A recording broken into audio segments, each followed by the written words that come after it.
Assalamualaikum warahmatullahi wabarakatuh. Perkenalkan, nama saya Naila Salsabila Nuraini dengan NIM 24060377. Nah, di sini saya akan mempresentasikan atau mereview jawaban UAS PAKI yang telah saya kerjakan. Simak baik-baik ya. Nah, soal pertama yaitu ada religius spiritual. Bagaimana masjid dapat meningkatkan kesadaran spiritual masyarakat? Nah, kita sebagai pemuda penerus bangsa dan juga agama, tentunya kita harus menegakkan kembali kegiatan-kegiatan masjid agar masyarakat ikut serta dalam kegiatan tersebut. Seperti contoh, kembalinya kegiatan rutinan pengajian untuk ibu-ibu dan juga bapak-bapak dan juga anak remaja, itu misalkan kemudian juga mengadakan TPA untuk anak-anak, misalkan seperti baca tulis Al-Quran atau BTQ atau hafalan dan juga lain-lain. Dan juga ada mengadakan acara-acara di hari besar seperti Isra Mi'raj, Maulid Nabi, dan masih banyak lainnya. Juga adanya bantuan sosial.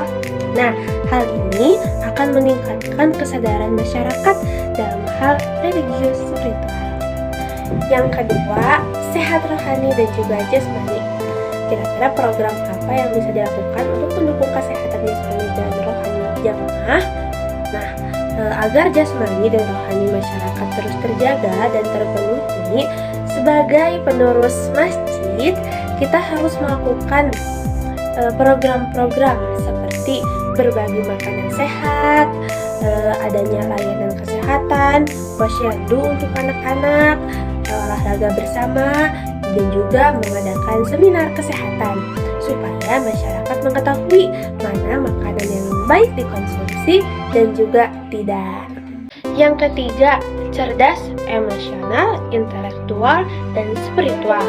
Apa jenis pendidikan atau pelatihan yang dapat diselenggarakan?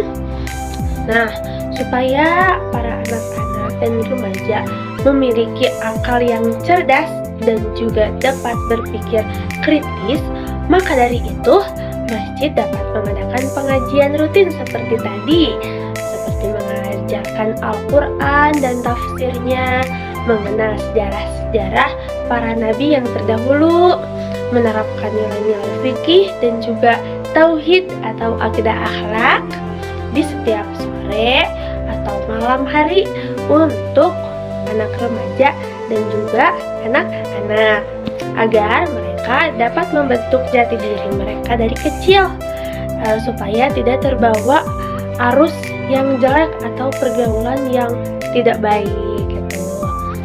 Yang keempat, ada sejahtera. Bagaimana masjid dapat membantu jamaah meningkatkan kesejahteraan ekonomi mereka? Nah, dengan mengadakan program kegiatan seperti bazar atau sedekah Jumat atau bisa berbagi. Dengan adanya program tersebut, insya Allah masjid dapat membantu kesejahteraan ekonomi para masyarakat sedikit demi sedikit. Soal kedua, yang pertama, jelaskan prinsip-prinsip utama seorang pendidik dalam Islam yang dapat membantu Ustazah Hasan memperbaiki pendekatannya. Nah, di sini saya mengambil dua prinsip saja. Yang pertama, adanya kasih sayang dan empati.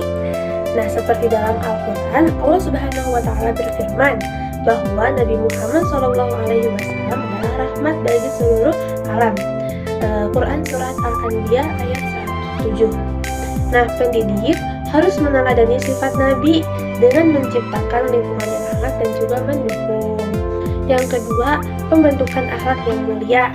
Dalam Islam, pendidikan itu tidak hanya tentang transfer ilmu saja teman-teman, tapi juga tentang membentuk karakter dan moral siswa, seperti melatih kesabaran, kedisiplinan, kejujuran, tanggung jawab, dan lain sebagainya. Yang kedua, susunlah minimal 3 strategi praktis yang bisa diterapkan Ustazah Hasan untuk meningkatkan membangun hubungan emosional dengan siswa. Nah, yang pertama ada pendekatan personal, yaitu Ustazah Hasan dapat meluangkan waktu untuk mengenal siswa secara individu. Nah, misalnya ia bisa mengadakan sesi perkenalan sebelum mengajar dimulai, agar siswa dapat berbagi tentang diri mereka, minat, dan harapan mereka. Ini juga membantu membangun hubungan antara Ustazah Hanan dan juga siswa agar lebih dekat dan saling mengenal. Yang kedua, memberikan pujian dan penghargaan. Ustazah Hanan harus lebih sering memberikan pujian kepada siswa atas usaha dan prestasi mereka sekecil apapun itu. Nah, juga adanya penghargaan agar meningkatkan rasa percaya diri siswa dan menciptakan suasana positif di kelas. Yang ketiga, mendengarkan dengan aktif. Ustazah Hanan perlu melatih diri untuk mendengarkan siswa dengan penuh perhatian. Ketika siswa berbicara, ia harus menunjukkan bahwa ia menghargai pendapat mereka dan siap untuk berdiskusi. Yang ketiga, mendengarkan dengan aktif. Ustazah Hanan perlu melatih diri untuk mendengarkan siswa dengan penuh perhatian.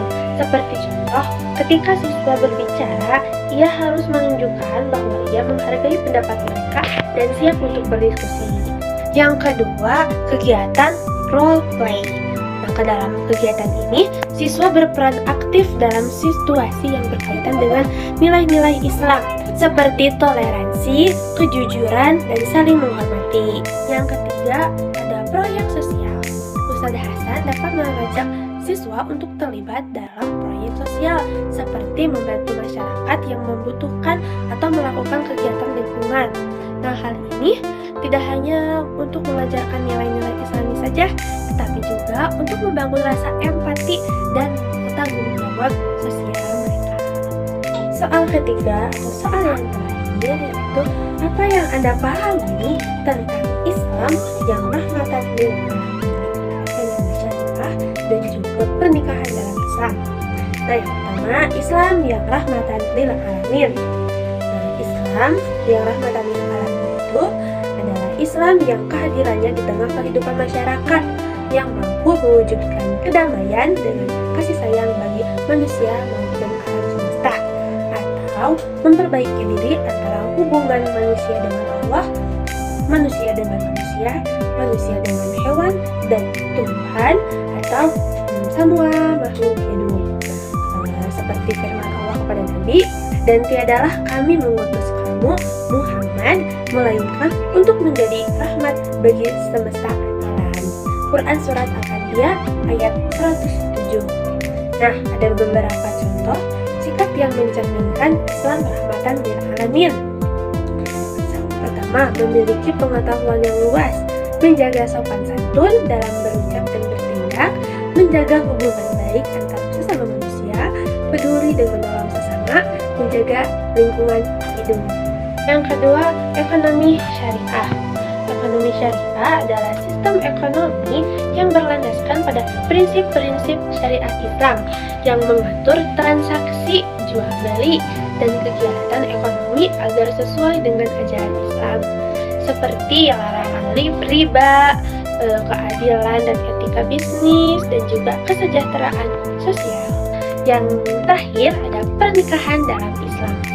Pernikahan dalam Islam itu adalah ikatan suci antara seorang pria dan wanita yang diatur oleh syariah, atau pernikahan dalam Islam itu adalah salah satu sunnah Nabi ya teman-teman, yang bertujuan untuk membentuk keluarga yang sakinah, mawadah, warahmah, dan mendidik generasi yang baik. Sekian presentasi atau review jawaban dari saya. Mohon maaf apabila masih banyak kekurangan, kesalahan dalam berucap, dan tindakan yang kurang baik, mohon dimaafkan. Karena saya juga masih dalam tahap pembelajaran.